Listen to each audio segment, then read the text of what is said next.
Caliente o frío, en la forma de un simple imán o en la grandiosa aurora, ¿cuál es la naturaleza esencial del magnetismo?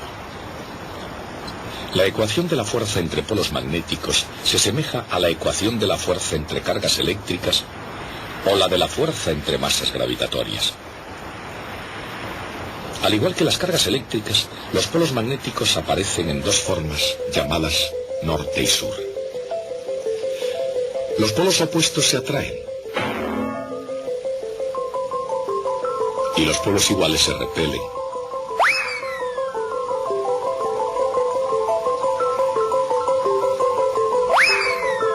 A diferencia de las cargas eléctricas, los polos magnéticos siempre se presentan de dos en dos, iguales y opuestos. Si se intenta cortar un imán en dos para separar los dos polos, los puntos por donde se efectuó el corte crearán sus propios polos, de manera que cada fragmento continúa teniendo un polo norte y un polo sur. Y es esta única diferencia entre cargas eléctricas y polos magnéticos lo que nos lleva a la pregunta: ¿puede un único polo magnético existir por sí solo en algún lugar del cosmos? De acuerdo con ciertas teorías, sí que puede. Teóricamente, existen algunos polos magnéticos aislados llamados monopolos magnéticos y han existido desde y como resultado de la gran explosión o Big Bang. Pero si han conseguido existir esos monopolos magnéticos, ¿dónde se encuentran ahora? Numerosos científicos han estado buscando monopolos magnéticos, pero no se ha encontrado ninguno hasta ahora. En cambio, hay una gran cantidad de dipolos magnéticos por ahí. Los dipolos magnéticos son dos polos ligados para siempre, formando un único imán. Y nos llevan otra vez a William Gilbert. William Gilbert, el hombre que sentó los fundamentos para el estudio del magnetismo, representó a la Tierra como un imán gigante. La Tierra tiene un campo magnético intrínseco y efectivamente tiene mucho de imán gigante. Las líneas magnéticas de fuerza de la Tierra salen de la superficie en un hemisferio y entran en el otro. El esquema que siguen esas líneas de fuerza es muy similar al de las líneas de una barra imantada. El campo magnético de un imán con sus dos polos es semejante en su forma al campo eléctrico producido por dos cargas iguales y opuestas. La corriente eléctrica que recorre un anillo circular crea también un campo magnético de esta forma. Así también lo hacen cada protón, cada neutrón y cada electrón en el universo.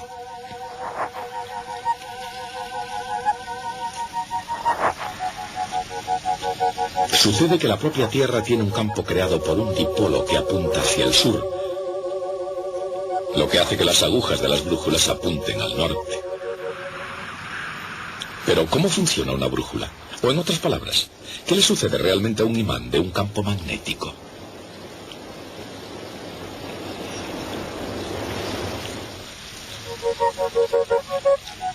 En cualquier campo magnético, un imán experimenta fuerzas iguales y opuestas en sus polos, de manera que tiende a alinearse con el campo. En otras palabras, el campo ejerce un par que tiende a hacer que el polo norte apunte en la dirección del campo.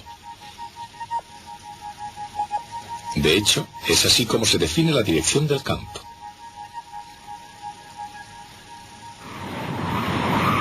Al principio la gente pensaba que el campo del dipolo de la Tierra se extendía indefinidamente en el espacio, pero ahora sabemos que no es así. El campo está realmente limitado en la dirección del Sol por el viento solar que le afecta continuamente. Lo limita a una distancia de 40.000 kilómetros en la dirección solar. Y en la dirección opuesta, la dirección de la cola se extiende por millones de kilómetros, según sabemos.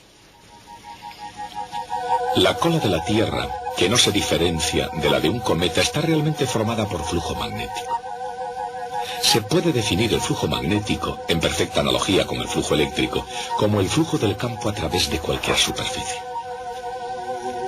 El flujo eléctrico a través de un pequeño elemento de la superficie es igual al área multiplicada por la componente del campo eléctrico perpendicular a él.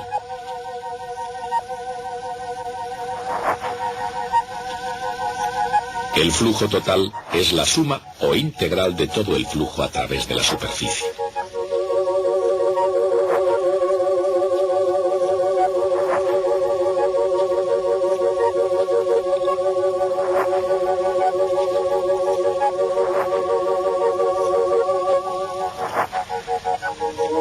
El flujo a través de cualquier superficie cerrada es igual a una constante multiplicada por la carga en su interior. A veces se representa por Q partido por epsilon sub 0. Recibe el nombre de ley de Gauss.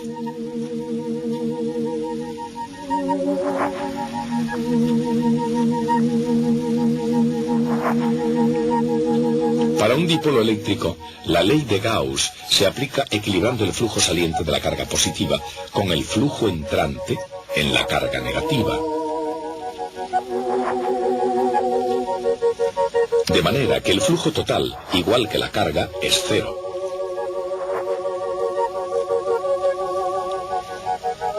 El flujo magnético se define exactamente de la misma manera.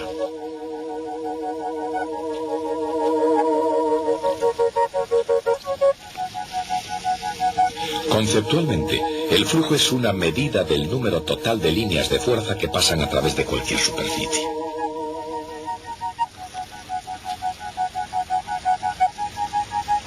Pero como todos los imanes son dipolos, el flujo magnético total a través de cualquier superficie cerrada es siempre cero.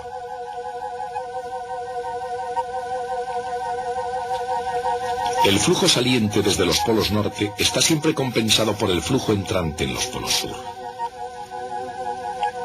Esta es la ley de Gauss para el magnetismo.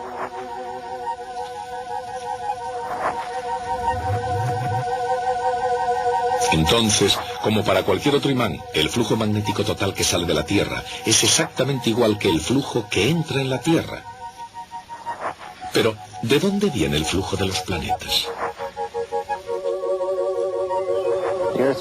El principal campo magnético de la Tierra sabemos que está producido por el flujo de corrientes eléctricas a gran escala en las profundidades de la Tierra. El campo tiene otras componentes, pero el campo principal, la componente dipolar, está asociada con esas corrientes. No se sabe con exactitud cómo se produce el campo magnético. No se tiene un modelo aceptado en detalle para el mecanismo de producción.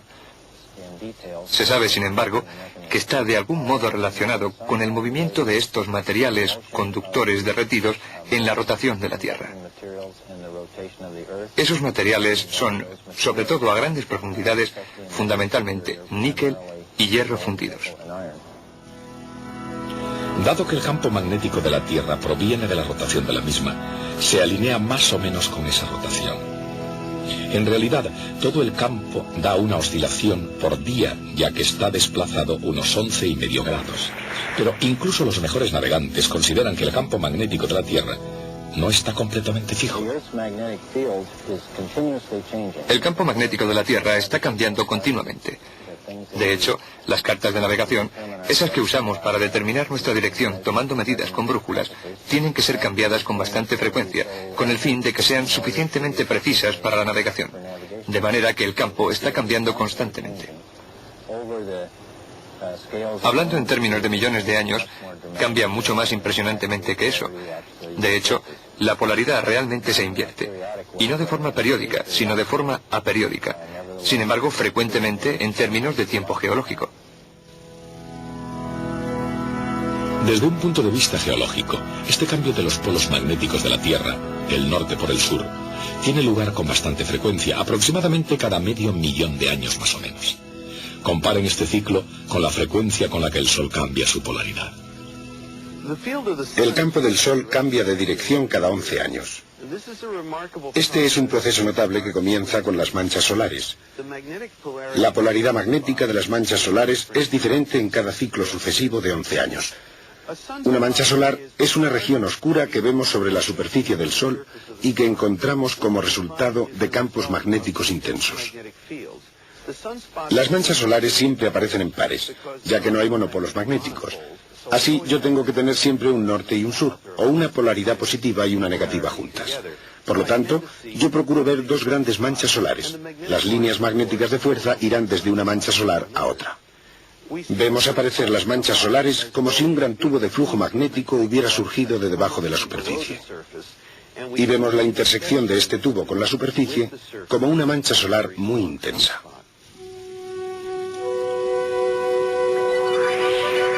Las manchas solares muy intensas producen consecuencias muy intensas. Entre las más espectaculares están las llamaradas solares. También está el viento solar, no tan obvio, pero igualmente evidente cuando azota de repente causando estragos en el campo magnético de la Tierra. El Sol es el origen del viento solar, que es un efluvio a alta velocidad de todo el material de la atmósfera del Sol. Y esto sucede de una manera curiosa. La atmósfera exterior del Sol, llamada corona solar, está muy caliente. Eso es lo que vemos alrededor del Sol en un eclipse total, si es que alguna vez han visto ustedes uno. La temperatura es de 1 millón de grados.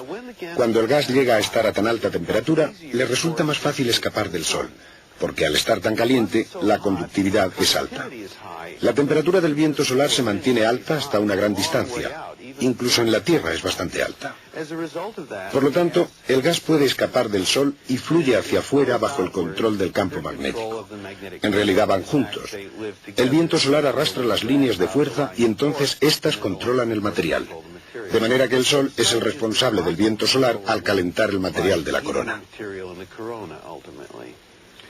Si se tiene un gas de partículas cargadas en un campo magnético, estas pueden moverse con mucha facilidad a lo largo de las líneas de fuerza. Pero cuando tratan de moverse transversalmente a las mismas, giran en espiral. Esa espiral es producida por lo que se llama la fuerza de Lorentz.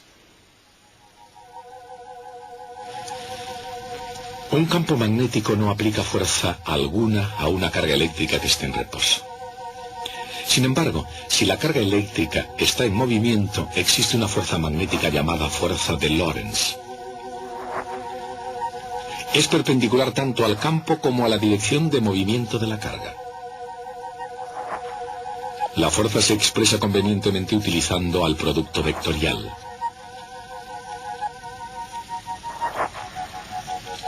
Como la fuerza magnética que actúa sobre una carga eléctrica en movimiento es siempre perpendicular a la velocidad, la fuerza no la hace aumentar ni disminuir. En lugar de eso, las cargas tienden a seguir trayectorias, en forma de circunferencia o de hélice. En campos magnéticos no uniformes, las cargas eléctricas pueden ser atrapadas, como en el caso, por ejemplo, de los cinturones de radiación de Van Allen. Cerca de las regiones polares, las partículas cargadas se acercan a veces lo suficiente como para chocar con la atmósfera, emitiendo luz, como los electrones al chocar con una pantalla de televisión. Ese es el origen de la espectacular aurora en los polos norte y sur. En general, el efecto del campo magnético es mantener las partículas cargadas lejos de la Tierra. El campo magnético de la Tierra actúa como un escudo protegiéndonos de las partículas energéticas del Sol y de los rayos cósmicos, de manera que en realidad somos afortunados por tener el campo magnético de la Tierra. Es una de las cosas que estimulan la vida en la Tierra tal como la conocemos. Algunos otros planetas tienen campos magnéticos. Júpiter, Saturno y Urano tienen campos magnéticos. Venus no tiene un campo magnético. Y en realidad, aunque antes la gente solía llamar a Venus gemelo de la Tierra porque son de tamaños similares y están casi a la misma distancia del Sol, ahora sabemos que no es ese el caso. Venus es como una Tierra en decadencia y la razón es que no tiene campo magnético que lo proteja como lo tenemos en la Tierra. Cuando William Gilbert proclamó que la Tierra se comportaba como un imán gigante, apenas se dio cuenta de que había dado con uno de los ingredientes decisivos que hacen posible la vida en la Tierra.